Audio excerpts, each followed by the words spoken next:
क्या उद्देश्य है? उद्देश्य समरसता हो, समानता हो, समतामूलक समाज हो, भाईचारा हो, इसी संदेश के साथ बैरिस्टर साहब की पार्टी ऑल इंडिया मजलिस इत्तेहादुल मुस्लिमीन काम कर रही है और इसी मैसेज को लेकर के आज हम सीतामढ़ी ज़िले में आए हैं। और सीतामढ़ी ज़िले में आने के बाद जो हमारे कन्वेनर हैं ज़िले के भाई हमारे नजर आलम साहब और चांद बाबू और इनकी पूरी टीम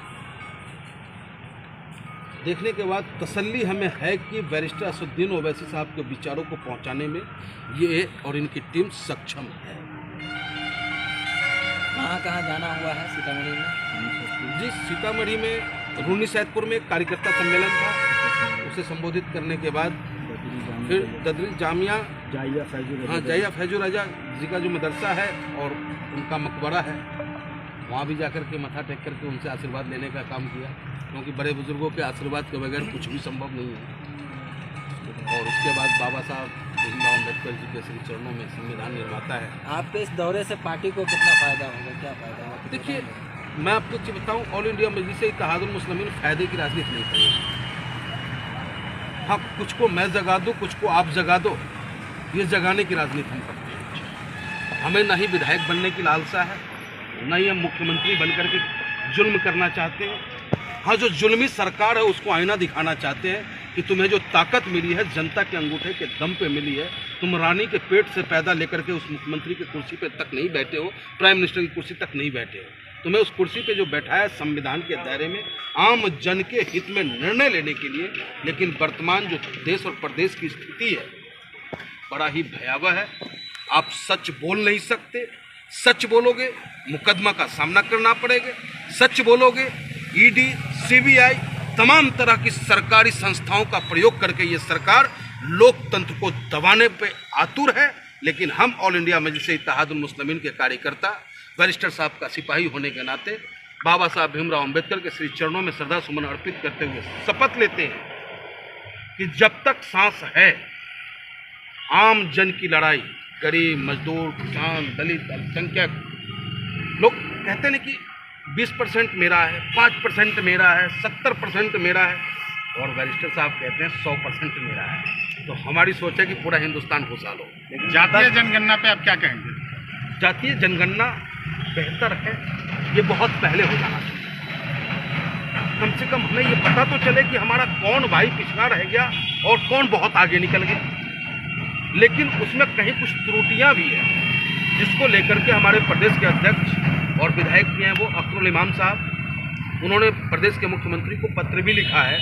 तो मैं आदरणीय मुख्यमंत्री नीतीश कुमार जी से मांग करूंगा कि हमारे प्रदेश अध्यक्ष जी के पत्र पे गौर फरमाएं वो, और जायज़ मांग है, क्योंकि टीन सेट जिसके मकान पे डाला है उसे भी पक्के में डालने का काम कर रहे हैं, और कुछ लोग ऐसे में जिनका पक्के का मकान बना है उसे कच्चे में डालने का जो काम कर रहे हैं। जो निचले स्तर के जो अधिकारी हैं, कर्मचारी हैं, वो हमारे हिंदुस्तानी भाई हैं, बिहारी भाई हैं।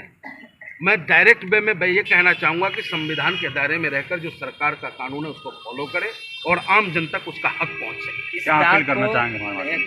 इस दाग को किस तरह ख़त्म करेंगे? विपक्ष के द्वारा ये इल्ज़ाम लगाया जाता है कि मजलिस इत्तेहादुल मुस्लिमीन जो है हिंदू विरोधी पार्टी है, क्या कहेंगे आप? कोई बाइट आप हमें दिखा दे हमारे नेता बैरिस्टर साहब का, जो उन्होंने कभी किसी मजहब, किसी संप्रदाय के खिलाफ उन्होंने बोलने का काम किया हो।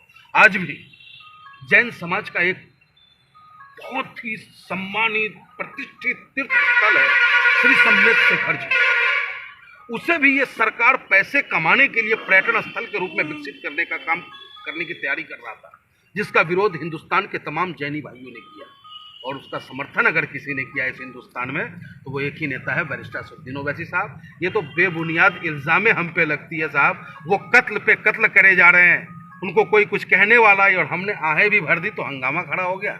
अब एक आखिरी सवाल, जो कहा जाता है उस पर क्या कहें जी?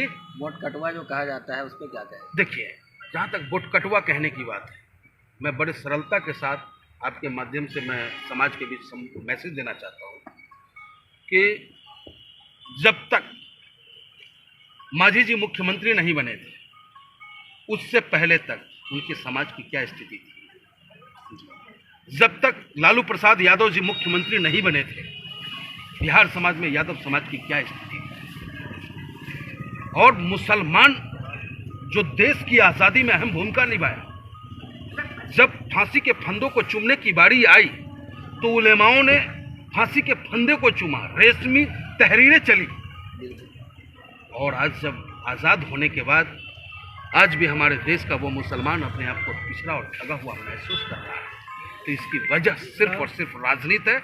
और राजनीति में साहब, लोकतंत्र में वही समाज तरक्की किया है जिस समाज के पास राजनीति की चाबी हुई है। और हमारे मुसलमान भाई इस बात को जिस दिन समझ जाएंगे, मुसलमान, एक मुसलमान अब्दुल कलाम अगर पढ़ता है तो आपको परमाणु शक्ति संपन्न बनाता है। अरे भाई, सरकारों आंखें खोलो, अगर हजारों अब्दुल कलाम तुम्हें चाहिए तो इस मुसलमानों की तरफ देखो, मुसलमानों को ताकत दो। इनके पास ऊपर वालों ने ब्रेन दिया है, दिमाग दिया है। हजारों हजारों अब्दुल कलाम निकलेंगे और हमारे देश की तरफ आंखें उठाने की ताकत किसी की नहीं है। आखिर में अपना परिचय देते हुए अपनी पार्टी के लिए क्या अपील करना चाहेंगे?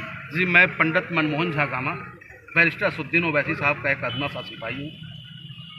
और आप सोचो कि मैं एक पंडित, अगर मुझे ताकत का लालसा होता, धन की लालच होती तो भारतीय जनता पार्टी या अदर किसी और पार्टी का मैं राजनीति करता। आखिर बैरिस्टर साहब के साथ कांटों की राहों पे चलना क्यों पसंद किया? क्योंकि दर्द होता है इसमें। जब मैं किसी माँ के तन पे आधा कपड़ा देखता हूँ तो दर्द होता है। जब किसी बच्चे को जो पढ़ने का उम्र होता है, जब पढ़ने का उम्र होता है उस बच्चे को, तो उसके हाथों में खुरपी देखता हूँ और घास काटता हुआ देखता हूँ। तो क्या यही आज़ादी का 75वां महोत्सव हम मना रहे हैं? सिर्फ साइनिंग इंडिया कभी आ जाता है, make in India. What is make in India? हमारा देश रो रहा है, हमारी माँ रो रही है, भारत माँ रो रहा है, उनके बच्चे बिलख रहे हैं। अगर मुसलमान रोता है तो भारत माँ रोती है, हिंदू रोता है तो भारत माँ रोती है, जैन रोता है तो भारत माँ रोती है। लेकिन इन सियासतदानों को हर जगह हिंदू मुस्लिम ही नजर आता है। अरे एक नज़र इंसानियत से भी देख लो। तुम्हें भी उसने ही भेजा है, हमें भी उसने ही भेजा है, मुसलमानों को भी उसने ही भेजा है। बोलिए।